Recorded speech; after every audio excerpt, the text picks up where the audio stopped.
Hello friends, I hope you all are doing very good. आज मैं जिस संगीतकार की बात आपसे करने वाला हूं उसे लोगों ने सनकी कहा, बागी कहा, संगीत का विद्रोही कहा। पिया पिया ना लागे मोरा जिया, आजा चोरी चोरी। आँखों से जो उतरी है दिल में तस्वीर है एक अनजाने। क्योंकि वो अपने तरीके से काम करते थे। वो सिर्फ म्यूजिक इंस्ट्रूमेंट से ही म्यूजिक नहीं बनाते थे, वाद्य यंत्रों से म्यूजिक नहीं बनाते थे, बल्कि सीटियों से, तालियों से, घोड़ों की टापों से एक्सपेरिमेंट करते थे, अलग अलग म्यूजिक बनाते थे।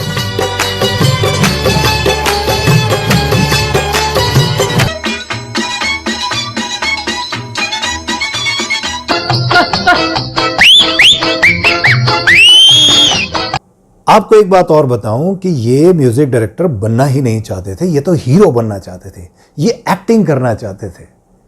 नंबर 1 म्यूजिक डायरेक्टर होने के बाद भी इन्होंने नंबर 1 गायिका से गाना नहीं गवाया, बल्कि उसकी छोटी बहन से गाना गवाया और उनको उस मुकाम तक पहुंचा दिया जिसे नंबर 1 की दौड़ कहते हैं आप।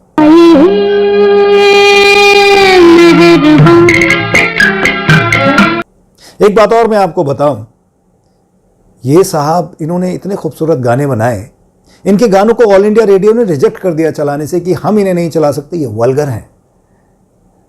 किसकी बात कर रहा हूं मैं आपको बताऊंगा। आप बने रहिए मेरे साथ मेरे इस चैनल पर OSM, जिसका नाम है बॉलीवुड ही बॉलीवुड मेरा प्रोग्राम है। मैं हूं आपका होस्ट, आपका दोस्त अफजल खान। बस लौट के आता हूं।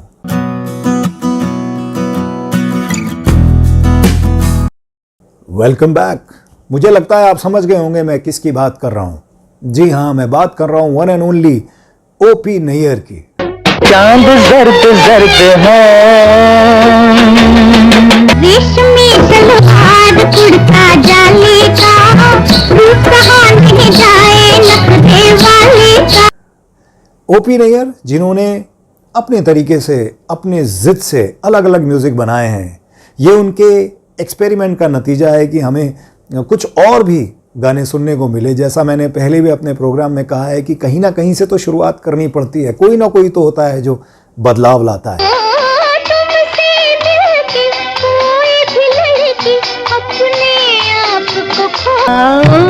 हुजूर तुमको सितारों में ले चल। OP नैयर जिनको आप फ्यूजन किंग भी कह सकते हैं, इन्होंने ऐसे ऐसे म्यूजिक बनाए हैं। अपने तरीके से इन्होंने बड़े दिलों पर राज किया है। बहुत देश ही नहीं विदेश में इनके गाने पॉपुलर रहे हैं, घर घर में इनके गाने बजे हैं। हेलो मैं हारी पिया, हुई तेरी जीत रे, काहे जाई आप दबा जाऊंगी। बात है एक दशक पुरानी, 16 जनवरी 1926 का दिन, मुबारक दिन, लोहड़ी का दिन, और जगह थी लाहौर। पंजाब के लाहौर में नैयर परिवार में एक बेटे ने जन्म लिया जिसको नाम मिला ओमकार प्रसाद, और ये वही ओमकार प्रसाद थे जो आगे चलकर बने OP नैयर। रूप तेरा ऐसा दर्पण में ना समाए, खुशबू तेरे तन की। मैं हूँ जाने बड़ा तूफानी, मैं हूँ जाने। OP नैयर के जो पिताजी थे वो वकील थे और उनके 2 भाई थे, एक बहन थी, वो डॉक्टर थी। नेचुरली पापा भी चाहते थे कि हमारा बेटा पढ़ लिख कर डॉक्टर बने, लेकिन OP नैयर कहाँ, उनका तो ध्यान ही नहीं था पढ़ाई की तरफ। म्यूजिक का शौक था, फिल्मों का शौक था और साथ साथ एस्ट्रोलॉजी का शौक था। लेकिन घर वालों ने जिद की, पिताजी ने जिद की, तो उन्होंने होम्योपैथी की पढ़ाई कर ली। मांग के साथ तुम्हारा मैंने मांग लिया संसार। जैसा कि मैंने आपको बताया, OP नैयर साहब ने कहीं से म्यूजिक सीखा नहीं था। शास्त्रीय संगीत तो उन्हें पता ही नहीं था, वो जानते भी नहीं थे। लेकिन उसके बावजूद भी देखिए, कहते हैं ना कुछ लोगों में ऊपर वाले का दिया हुआ टैलेंट होता है, वो हारमोनियम बजाना सीख गए थे, जिसकी वजह से उनको लाहौर में ही एक गर्ल्स स्कूल में नौकरी मिल गई। अब वहाँ पर क्या हुआ, हेडमास्टर जो थी स्कूल की, उनके साथ उनके प्यार के चर्चे आगे आने लगे, उन्हें मोहब्बत हो गई। और जब ये बात टॉप मैनेजमेंट को पता चली तो उसके बाद OP नैयर साहब को नौकरी से हाथ धोना पड़ा। उन्होंने अपने म्यूज़िक के करियर को ही परस्यू किया और उसके बाद उन्होंने रेडियो स्टेशन की तरफ रुख किया कि मुझे वहाँ कोई नौकरी मिले। तो किस्मत अच्छी थी, उन्हें वहाँ पर बतौर सिंगर, बतौर गायक नौकरी मिल गई। और जब उन्हें नौकरी मिली वहाँ पर तो उसी टाइम इंडिया और पाकिस्तान का विभाजन हो गया। अब इंडिया पाकिस्तान अलग अलग हो गए और उन्हें लाहौर छोड़कर अमृतसर आना पड़ा। आंखों में इशारा हो गया, बैठ बैठ जीने का सहारा हो गया। पुकारता चला हूँ मैं गली गली। जब उनकी फैमिली इंडिया पाकिस्तान के विभाजन के बाद अमृतसर आ गई थी तो थोड़ा टाइम वो वहाँ पर रहे। उसके बाद दिल्ली में आकर उन्होंने अपने घर वालों को बताया कि वो म्यूज़िक में ही अपने आप को समझते हैं कि मेरा फ्यूचर हो सकता है। तो घर वालों ने उनको मना कर दिया कि आपको ये सब नहीं करना है, लेकिन वो माने नहीं। उन्होंने बगावत की और वो घर छोड़कर ट्रेन में बैठे और मुंबई की तरफ रवाना हो गए।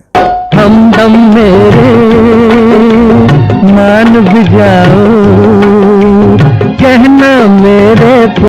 उस वक्त उनकी जेब में पैसे बिल्कुल नहीं थे। थर्ड क्लास के डिब्बे में वो बैठे सफ़र कर रहे थे मुंबई जाने के लिए। वहाँ पर एक फैमिली ने बल्कि उनको खाने के लिए भी उनके पास पैसे नहीं थे, उनको खाना दिया। उन्होंने खाना खाया और बताते हैं कि उन्होंने खाना खाने के बाद एक कागज़ के टुकड़े पर उनको अपना नाम लिख के दिया और कहा कि मैं मुंबई जा रहा हूँ, मैं वहाँ पर अपना म्यूज़िक में करियर बनाऊँगा, कुछ करूँगा। जब मेरा नाम हो जाएगा आप मुझे कांटेक्ट कीजिएगा, मैं आपकी मदद करूँगा, आपको अगर कभी किसी चीज़ की ज़रूरत हो।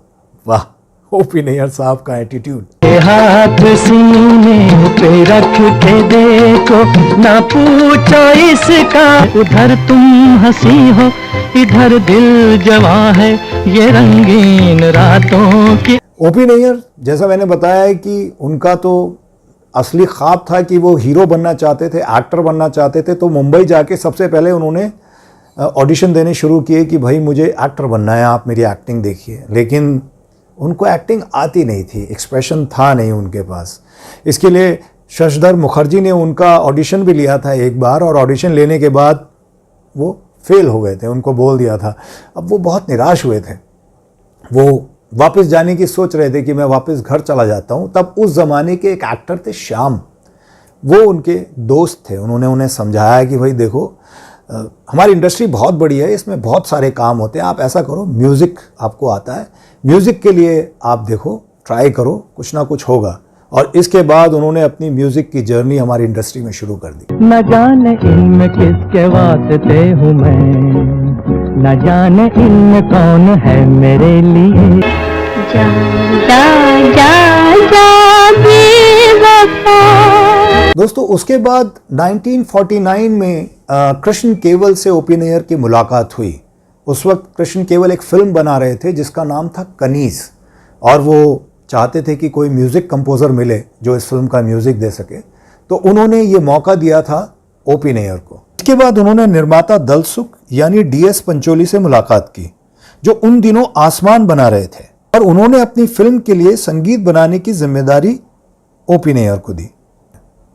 1952 में ही उनकी एक और फिल्म आई जिसका नाम था छम छमा छम। ओपी नैयर ने फिल्मों का म्यूज़िक दिया, लेकिन इत्तेफाक ही रहा कि उनका म्यूज़िक चल नहीं रहा था, उनकी फिल्में चली नहीं। वो निराश हो गए थे, उन्हें लगा कि यार मेरा लगता है इस इंडस्ट्री में कुछ हो नहीं सकता। तो वो अमृतसर जाने का उन्होंने प्लान बनाया। फिर एक दिन उनकी अचानक मुलाकात हुई गीता दत्त से। देखिए, यहाँ पर किस्मत अपने कर्तव्य दिखाने शुरू करती है कई बार। आप अगर लगे रहें, कोशिश करें तो सब कुछ होता है।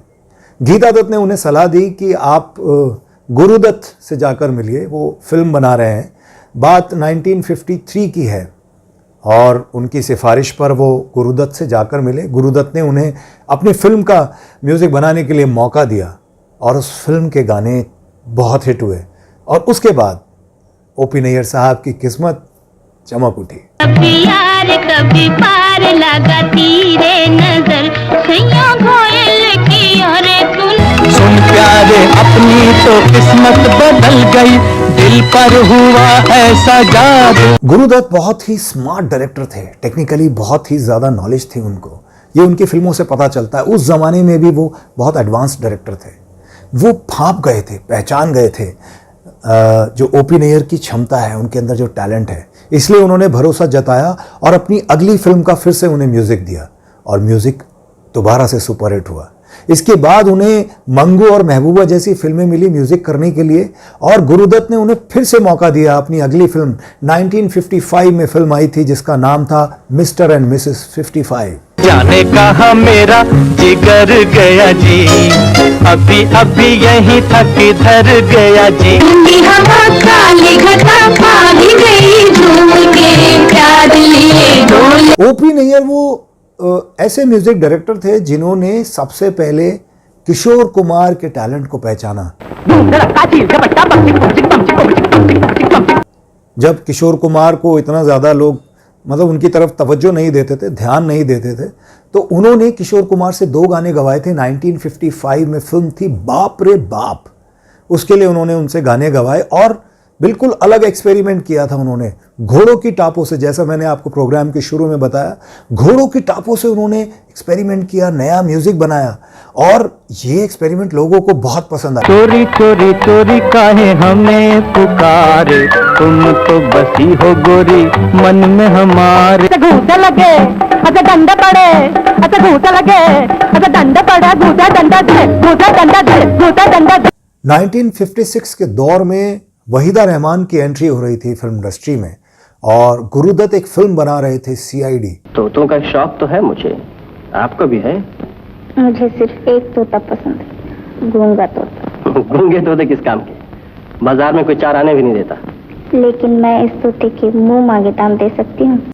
जिसके लिए उन्होंने म्यूजिक डायरेक्टर चुना ओपी नैयर को और ओपी नैयर ने वो जो वैम्प की भूमिका निभा रही थी वहीदा रहमान, उनकी सिचुएशन को किस तरह से उन्होंने कंपोज किया है।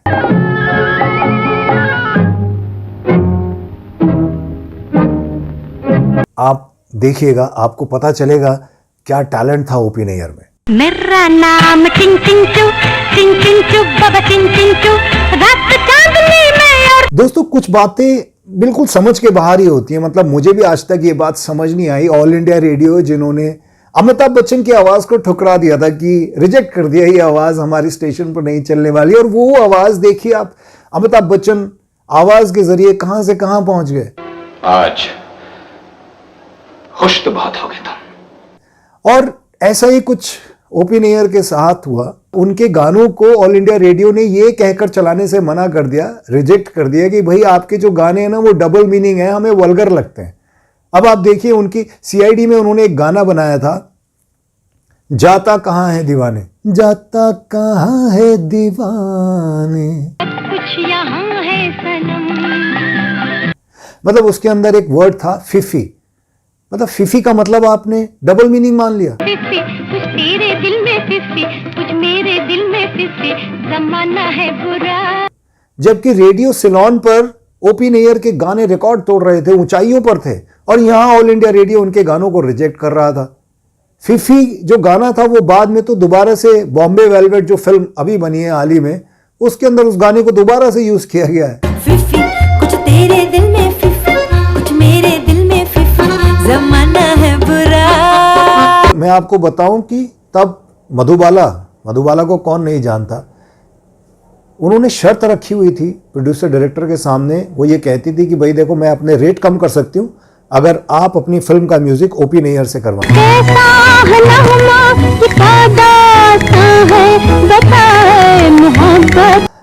एक फिल्म आई थी नया दौर जिसमें दिलीप कुमार ने काम किया था, उसके गाने बड़े खूबसूरत थे।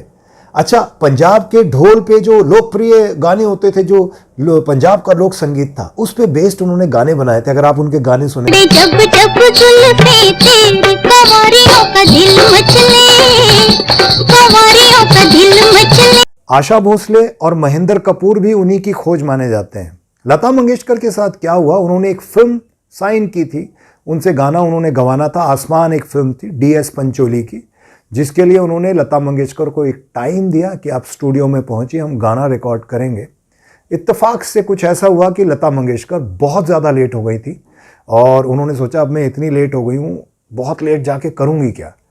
अब इस बात को ओपी नैयर ने दिल पे ले लिया। उन्होंने इंसल्ट समझा कि यार वो गाने की रिकॉर्डिंग पे आई क्यों नहीं। फिर उन्होंने पंचोली को समझाया, DS पंचोली को, कि भाई मैं तो इंसल्टेड फील कर रहा हूँ, मैं उनको नहीं लूँगा। तो दोनों ने ही फैसला किया कि हम लता मंगेशकर से फ्यूचर में भी कोई गाना नहीं गवाएंगे। आशा भोसले से ज़रूर गवाएंगे, लता मंगेशकर से नहीं गवाएंगे। कहीं पे निगाहें, कहीं पे निशाना, तुम भी चलोगे हाथ मलोगे रूठ के हमसे हाँ। ओपी नैयर के करीबी दोस्त हैं रोहन पुलस्कर, उनसे बातचीत में पता चलता है, उन्होंने बताया कि ओपी नैयर ने कहा, भाई जिस तरह के गाने मैं बनाता हूँ, जो मैं गाने गवाना चाहता हूँ, मेरे गानों के लिए लता मंगेशकर की आवाज़ सूट ही नहीं करती है। उस पर लता मंगेशकर ने एक इंटरव्यू में कहा था कि मैं ओपी नैयर के लिए गाने नहीं गाना चाहती, मैं गाने गाऊंगी नहीं। तो ओपी नैयर ने जवाब दिया एक इंटरव्यू में कि लता जी, मैंने आपसे गाने के लिए कब कहा? तो हमने लाख हंसी देखे हैं, तुम सा नहीं देखा। एक फिल्म इतिहासकार राजू भारतन, जिन्होंने a journey down memory lane एक बुक लिखी है और उसमें एक किस्से का उन्होंने जिक्र किया है। मध्य प्रदेश सरकार ने लता मंगेशकर के नाम से एक अवार्ड अनाउंस किया था और वो अवार्ड देना चाहते थे ओपी नैयर को, और उन्होंने अपने एक ऑफिसर को, अधिकारी को भेजा कि भाई आप इनविटेशन देने जाइए और ओपी नैयर साहब को बताइए। ओपी नैयर ने उस अधिकारी के मुंह पर कहा, लता मंगेशकर का अवार्ड लेने की बात तो दूर, मैं उनके बारे में सोचता भी नहीं हूँ। हाँ, अगर ये अवार्ड गीता दत्त के नाम से होता तो मैं ज़रूर ले लेता। लेके पहला पहला प्यार भर के आंखों में खुमार, जादू नगरी से आया है। 14 साल तक उनका अफेयर रहा आशा भोसले के साथ। उन्होंने उनसे बहुत सारे गाने गवाए, बहुत खूबसूरत गाने गवाए, उनके टैलेंट का बखूबी इस्तेमाल किया उन्होंने। गीता दत्त से उनकी दूरी बढ़ गई थी क्योंकि वो गीता दत्त से गाने गवाते नहीं थे। एक बार गीता दत्त ने उन्हें फ़ोन भी किया था कि आप मुझे बताइए, आप मुझसे ऐसी क्या ख़ता हो गई नैयर साहब कि आप मुझसे गाने नहीं गवाते। उन्होंने बिना कुछ कहे, एक शब्द कहे, फ़ोन रख दिया था। बहुत शुक्रिया, बड़ी मेहरबानी। ओपी नैयर और आशा भोसले का जो रोमांस था वो आगे चलकर आशा जी ने अपने आप को किनारा करना ही बेहतर समझा, और यही वजह थी कि दोनों ने एक साथ एक छत के नीचे बाद में कदम नहीं रखा। उनका आखिरी गाना था प्राण जाए पर वचन ना जाए के लिए, चैन से हमको कभी आपने जीने ना दिया, जिनके लिए अवार्ड फंक्शन में ओपी नैयर मौजूद थे। आशा आई नहीं थी, आशा भोसले के लिए अवार्ड अनाउंस हुआ था और उन्होंने उनके बिहाफ पे ओपी नैयर ने अवार्ड लिया और गुस्से में जिस लग्जरी कार में वो आशा को घुमाते थे, उसी कार की खिड़की से उस अवार्ड को बाहर फेंक दिया। छोड़ के चल दी मुझे अकेला हो, छोड़ के चल दी मुझे अकेला। देखिए, मैं किसी की तरफदारी नहीं कर रहा हूं, लेकिन ओपी नैयर बहुत गर्म मिजाज के व्यक्ति थे, वो बहुत सिद्धि थे, बहुत हठी थे। मुझे लगता था कि रफ़ी साहब एक ऐसे सिंगर थे, मतलब मैं मान ही नहीं सकता कि वो किसी से लड़ भी सकते हैं, वो किसी को कड़वा बोल भी सकते हैं। उनकी अगर आप बायोग्राफी देखें, उनके किस्से आप सुने पढ़ें तो आप समझ जाएंगे कि मोहम्मद रफ़ी साहब कैसी शख्सियत थे, कैसे सिंगर थे। जैसी आवाज़ थी, मीठी सुरीली स्मूथ, वैसा ही नेचर था उनका। ओपी नैयर, मोहम्मद रफ़ी साहब से उनकी अनबन थी, उनसे किसी बात को लेकर उनका झगड़ा हुआ होगा, उन्होंने उनसे बाद में गाने गवाए नहीं। किस्सा ये था कि एक बार मोहम्मद रफ़ी साहब, उस दिन मोहम्मद रफ़ी ओपी नैयर की रिकॉर्डिंग पर 1 घंटा लेट पहुंचे। वजह से कई बार होता है, इंसान पुरानी किसी कमिटमेंट के साथ आधा घंटा 1 घंटा लेट हो जाता है।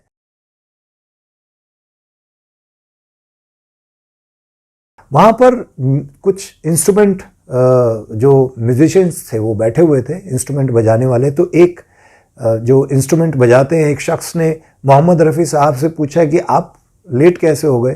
रफ़ी साहब भोले भाले इंसान थे, उन्होंने सच बता दिया। उनके मुंह से निकला कि मैं शंकर जयकिशन की रिकॉर्डिंग पे था और वहाँ पर थोड़ा वक्त लग गया। ये बात उनके कानों में पड़ गई।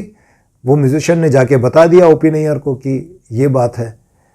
ओपी नैयर ने आओ देखा ना ताओ, वो इतने गुस्से हो गए, उन्होंने कहा बस ख़त्म, मैं अपने घर जा रहा हूँ, जितने भी ये मेरे साथ के म्यूजिशियंस हैं, भाई आपको अगर देख लीजिए बैठना है बैठिए, वरना ये रिकॉर्डिंग ख़त्म, ये गाना मैं रफ़ी साहब से नहीं गवा रहा हूँ। बाद में चल के उन्होंने इसी गाने को किसी और से रिकॉर्ड करवाया। मतलब रफ़ी साहब की हम आवाज़ माने जाने वाले महेंद्र कपूर से ये गाना गवाया। आती है किधर बातें न बना, ये करती है क्या लाहौल मिला, ये पुकार उठी लो चांद निकल आ। ओपी नैयर वेस्टर्न म्यूजिक से बहुत इम्प्रेस थे और उन्होंने वेस्टर्न म्यूजिक पे आधारित 2 गाने बनाए थे, ओ माय डार्लिंग और एक जरा हट के जरा बच के, ये है मुंबई मेरी जान। दिल है मुश्किल जीना यहाँ, जरा हट के जरा बच के, ये है बॉम्बे मेरी जान। अगर आप ये दोनों गाने सुने, ये सीधे सीधे पुराने वेस्टर्न म्यूजिक से कॉपी थे। वो इतने इम्प्रेस थे कि वो काली हैट पहनते थे, उसी स्टाइल में रहते थे। ओपी नैयर की ज़िद, उनका एटीट्यूड ही था जिसकी वजह से उन्होंने अपने पिताजी का भी अनुशासन नहीं माना। उन्होंने जब उनकी शादी हुई थी, सरोज मोहिनी जो उनकी वाइफ हैं, उनको उन्होंने शादी की पहली ही रात बता दिया था कि देखिए मेरे किस्से बहुत आएंगे आपके पास, मेरे रोमांस के किस्से और अलग अलग तरह की बातें, हो सकता है इसमें से बहुत कुछ सच भी होगा। अब ये बाद में आप मेरे से ना झगड़ा मत करना, मैं अभी से आपको बता रहा हूँ। उस वक्त बेचारी औरत क्या करेगी, उन्होंने जैसे तैसे वो निभाया। उस टाइम इतनी एडवांस नहीं थी औरतें, उन्होंने काफ़ी हद तक उनका साथ दिया। लेकिन ये सब कब तक चलता है। आशा भोसले के साथ भी खुलेआम उनके रोमांस की चर्चाएं थी, बाद में ज़रूर उनका ब्रेकअप हुआ था, लेकिन बाद में परिवार में कलह बढ़ा, झगड़ा बहुत बड़ा और ओपी नैयर तो सब छोड़ के, अपना बैंक अकाउंट भी छोड़ के, एक नॉर्मल पारिवारिक ज़िंदगी छोड़ के वो एक मिडिल क्लास फैमिली में जाके रहने लगे थे। एक नॉर्मल परिवार के साथ रहते थे, नॉर्मल तरीके से 2 रोज़ स्कॉच के पैक वो लगाते थे और उन्होंने अपने आप को इंडस्ट्री से भी अलग कर लिया था। इंडस्ट्री वाले भी उनसे कतराने लगे थे, उनको काम नहीं देते थे। शमशाद बेगम और सुरैया थी जो बहुत टाइम तक उनके टच में रही थी। धीरे चलना प्यार में जरा संभलना, देखो जी देखो मीठी यादा से जलने वाले जले अपनी बल्ला से। अब देख लीजिए, ये उनका अक्खड़पन, उनकी जिद और उनका नेचर था जो आखिरी दम तक रहा। 28 जनवरी 2007 को उनकी डेथ हुई थी। उस वक्त वो अकेले ही थे, कोई रिश्तेदार उनके पास नहीं था। और इसे आप संजोग ही कहेंगे कि उनकी जो आखिरी फिल्म थी जिसका उन्होंने म्यूजिक दिया था, 1994 में आई थी, उसका नाम भी जिद था। हमेशा ही उनको मिला है किनारा। तो दोस्तों, कैसा लगा आपको मेरा ये प्रोग्राम? कमेंट बॉक्स में ज़रूर लिखिएगा। मैं और भी बहुत सारे किस्से आपको सुनाऊंगा और भी बहुत सारी बातें करूंगा अपने इस प्रोग्राम बॉलीवुड ही बॉलीवुड में। तब तक मुझे दीजिए इजाज़त। मैं आपका होस्ट, आपका दोस्त, फिर मिलूंगा आपसे। तब तक के लिए राम राम, शब्बा खैर, अल्लाह हाफिज़, टेक केयर, बाय बाय।